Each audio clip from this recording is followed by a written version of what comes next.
Assalamualaikum warahmatullahi wabarakatuh. Salam sejahtera buat kita semua. Yang terhormat dosen pembimbing, yang terhormat dosen penguji, perkenalkan, nama saya Muhammad Fadli dari Pendidikan Teknik Elektro 2016. Ya, di sini saya akan mempresentasikan tentang proposal skripsi saya yang berjudul Persepsi Masyarakat terhadap pemanfaatan instalasi tenaga listrik di Kelurahan Cipinang Besar Selatan, Kecamatan Jatinegara, Jakarta Timur.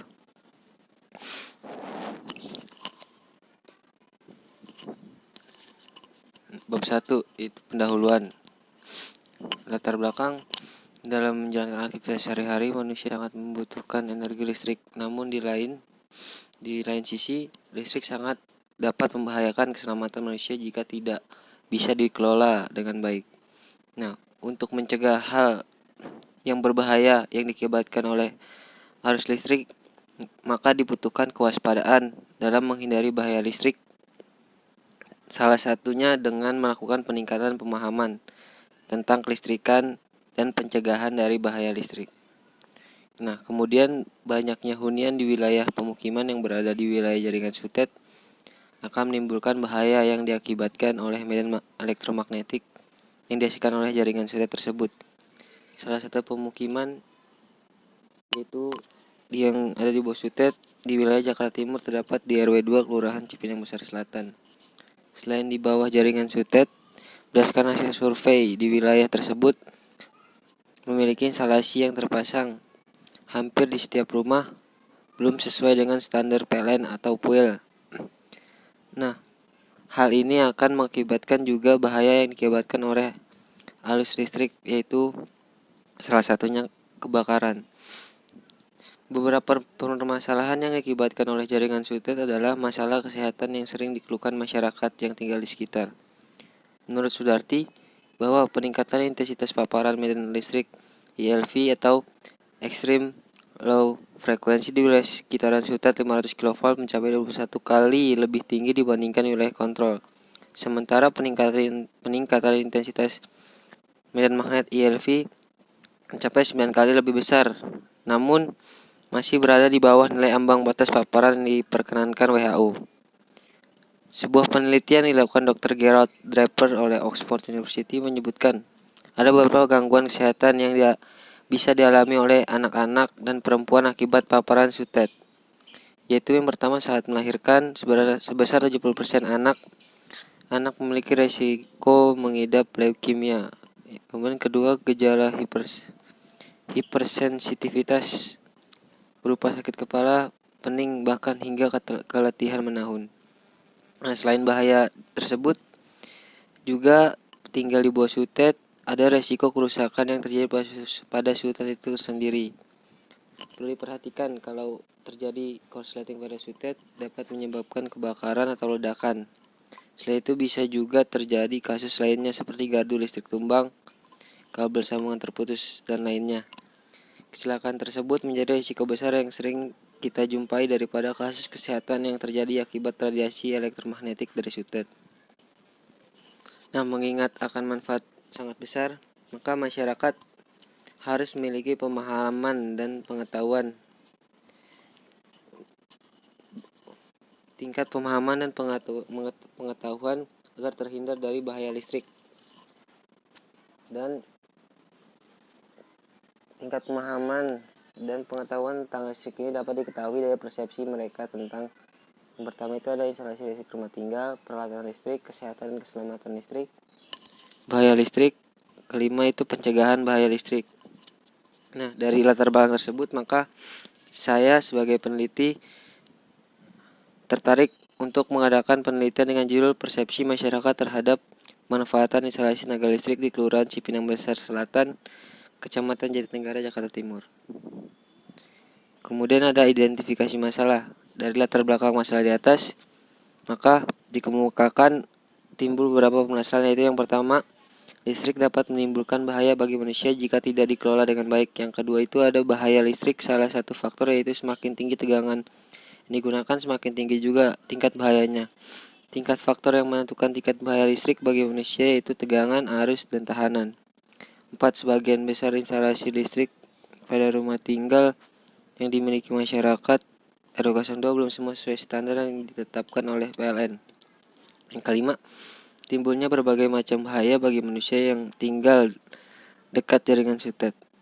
Nomor 6. Paparan medan elektromagnetik yang dihasilkan oleh jaringan sutet dapat menimbulkan resiko gangguan pada kesehatan manusia. Nomor 7. Resiko besar tinggal di bawah jaringan sutet adalah jika terjadi korsleting pada jaringan sutet yang dapat menimbulkan kebakaran dan ledakan. Kemudian yang terakhir dibutuhkan data dan informasi perilaku, pemahaman, pengetahuan masyarakat tentang kelistrikan. Kemudian ada pembatasan masalah. Agar masalah yang dikaji tidak makin meluas, untuk menghindari adanya salah pengertian, maka dibatasi sampai permasalahan ini mengetahui permasalahan dan pengetahuan masyarakat RW02 terhadap instalasi listrik rumah tinggal, peralatan listrik, kesehatan dan keselamatan listrik, bahaya listrik, dan pencegahan bahaya listrik. Kemudian ada rumusan masalah. Yang pertama itu bagaimanakah sikap dan perilaku masyarakat RW02 Kelurahan Cipinang Besar Selatan terhadap pemanfaatan energi listrik. Yang kedua ada apakah instalasi listrik di rumah masyarakat RW02 Kelurahan Cipinang Besar Selatan sudah sesuai standar PUEL 2011. Nomor ketiga, bagaimanakah pengetahuan dan pemahaman masyarakat RW02 Kelurahan Cipinang Besar Selatan terhadap bahaya listrik? Apakah masyarakat RW02 Kelurahan Cipinang Besar Selatan mengetahui berbagai macam bahaya tinggal di bawah listrik sutet? Yang kelima, bagaimanakah pengetahuan dan pemahaman masyarakat RW02 tentang pemanfaatan instalasi listrik rumah tangga? Dan tujuan penelitian ini ditujukan untuk mengidentifikasi pengetahuan masyarakat di RW02 Kelurahan Cipinang Besar Selatan tentang pemahaman dan pengetahuan serta pemanfaatan energi listrik, bahaya listrik, dan upaya pencegahan. Kemudian selanjutnya ada kegunaan penelitian. Yang pertama, akan memberikan kontribusi masukan bagi PLN dalam mengelola dan merawat aset-aset yang dimilikinya. Kedua, memberikan pemahaman bagi masyarakat di RW02 Kelurahan Cipinang Besar Selatan. Ketiga, memberikan kontribusi dalam bidang ilmu pengetahuan dan teknologi, khususnya dalam bidang pemanfaatan energi listrik. Bab 2 yaitu kajian pustaka. Ada kerangka teoretik. Nah, kecerobohan, kurang hati-hati, dan kurang waspada, serta ketatan yang kurang terhadap aturan pemakaian konsumen energi listrik merupakan faktor utama yang menyebabkan terjadinya kebakaran. Penggunaan dan pengelolaan energi listrik yang tidak semestinya akan menimbulkan dampak yang tak terduga sebelumnya, bahkan dampak yang tidak pernah kita pikirkan. Dan selanjutnya ada persepsi. Persepsi adalah tanggapan yang didapat dari pengamatan oleh panca indera manusia yang juga berhubungan dengan nilai-nilai kebenaran yang dianut oleh seorang serta berpengaruh pada sikap yang nantinya akan diambil olehnya. Kemudian proses persepsi terjadi dari proses fisik atau seleksi, proses fisiologis, proses psikologis atau interpretasi, dan diakhiri dengan reaksi atau respon yang dapat bersifat positif maupun negatif. Kemudian ada pemahaman. Pemahaman adalah tingkat kemampuan yang mengharapkan seseorang mampu memahami arti atau konsep sesuatu serta fakta yang diketahuinya.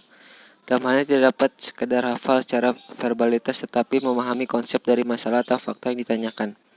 Maka operasionalnya dapat membedakan, mengubah, mempersiapkan, menyajikan, mengatur, menginterpretasikan, menjelaskan, mendemonstrasikan, memberi contoh, memperkirakan, menentukan, dan mengambil keputusan.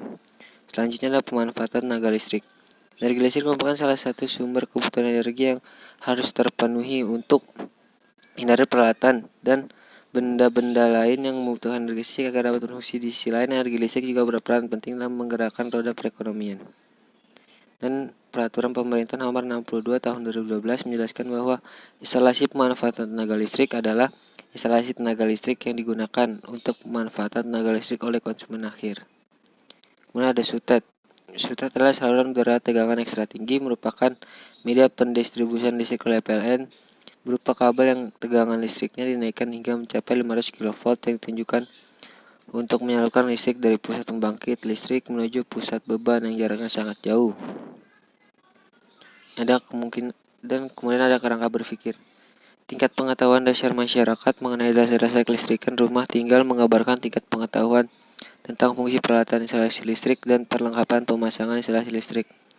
Masyarakat yang memiliki pengetahuan sangat tinggi tentang fungsi peralatan instalasi listrik dan perlengkapan pemasangan instalasi listrik dapat menggunakan dengan baik dan tepat sesuai dengan kegunaannya. Sedangkan bagi mereka yang tingkat pengetahuannya rendah dan sangat rendah menggunakan instalasi listrik dan peralatan pemasangan instalasi listrik secara asal-asalan. Kemudian bab 3, metodologi penelitian. Tempat, waktu, dan subjek penelitian. Tempat penelitian ini dilakukan di RW 02, Kelurahan Cipinang Besar Selatan, Kecamatan Jatinegara, Kota Jakarta Timur. Waktu penelitian ini dari bulan Agustus sampai September 2020. Subjek yang diteliti adalah data kualitas meliputi pengetahuan masyarakat tentang instalasi pemanfaatan tenaga listrik rumah tinggal. Nah, metode yang saya gunakan yaitu yang pertama ada metode wawancara, yang kedua ada metode kuesioner, dan yang ketiga ada metode kepustakaan. Nah, sini metode wawancara digunakan sebagai teknik pengumpulan data untuk mengetahui hal responden yang lebih mendalam dan jumlah responden sedikit kecil. Nah, wawancara terstruktur merupakan teknik pengumpulan data tentang informasi apa yang akan diperoleh secara pasti. Nah, kemudian ada metode kuesioner. Metode ini digunakan untuk mendapatkan daftar nama masyarakat RW 02 Kelurahan Cipinang Besar Selatan. Selain itu, metode ini digunakan untuk mendapatkan data mengenai gambaran umum masyarakat yang ada di sana. Kemudian ada metode kepustakaan. Untuk lebih menguatkan teori yang dipakai dalam penelitian ini, maka dibutuhkan literatur yang sesuai dengan penelitian. Untuk itu, metode kepustakaan sangat penting demi penelitian agar jelas. Dan ada populasi dan sampel. Nah, populasi yang dimaksud di sini yaitu masyarakat RW 02 Kelurahan Cipinang Besar Selatan. Sampel pada penelitian ini penulis menggunakan teknik simple random sampling atau sampel acak sederhana, yaitu persentase sampling, yaitu besarnya persentase sampel yang digunakan ditentukan sebesar 20% dari jumlah populasi. Nah, simple random sampling ini dengan pengambilan anggota sampel dan populasi dilakukan secara acak tanpa memperhatikan strata yang ada. Kemudian ada variabel penelitian. Nah, yang pertama ada jadi dibagi dua, yaitu yang pertama pemahaman tentang keamanan jaringan listrik, yang kedua itu ada pemahaman tentang keamanan instalasi rumah tangga. Kemudian ada instrumen penelitian. Nah, penyusunan instrumen digunakan untuk mencari data, dapat mengetahui tingkat. Nah, dalam penyusunan tes objek ini memerlukan kisi-kisi instrumen yang berpedoman pada variabel. Nah, kemudian ada item-item tes pengetahuan dasar listrik. Tersebut dibuat soal atau pertanyaan dengan menggunakan 4 pilihan jawaban dengan nilai tertinggi 1 dan 0 untuk nilai terendah. Karena setiap item pada soal tes tersebut hanya terdapat satu jawaban yang paling benar, maka diberi nilai skor 1. Untuk menghindari agar responden tidak terbiasa dengan salah satu pilihan saja, maka untuk jawaban yang paling benar dibuat secara acak di beberapa pilihan. Di sini ada tabel kategori skor tiap item. Ada kategori jawaban positif, skornya ada sangat paham 4, paham 3, kurang paham 2, sangat kurang paham 1, dan sini ada skor jawaban negatif, yaitu sebaliknya untuk penskorannya. Di sini ada jenis dan jumlah pilihan alasan jawaban yang benar pada tiap item soal. Jadi pertanyaan positif itu adanya di nomor item 1, 2, 3, 5, 9, 10, 11, 14, 15. Ini juga ada jawabannya, bisa dilihat. Kemudian ada selanjutnya uji instrumen penelitian. Validasi instrumen. Nah, dalam penelitian ini digunakan validitas internal dengan cara analisa item. Nah, cara pengukuran item yaitu mengkorelasikan skor-skor yang ada pada item soal dengan skor total dengan menggunakan rumus korelasi yang dikemukakan oleh person, yaitu rumus product moment. Dan di sini udah dijelaskan bentuk rumusnya dan ada keterangannya. Kita lanjut di reliabilitas instrumen.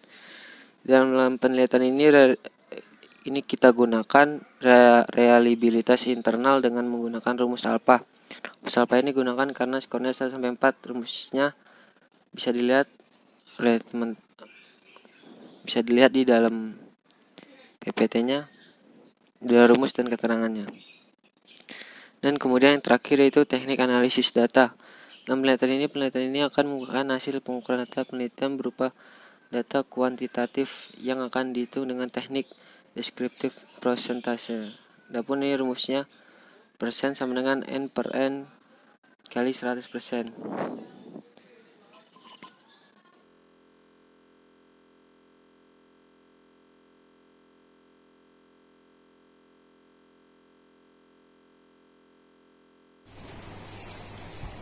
Ya, terima kasih telah mendengarkan presentasi proposal seminar skripsi dari saya. Kurang lebihnya mohon maaf. Wassalamualaikum warahmatullahi wabarakatuh.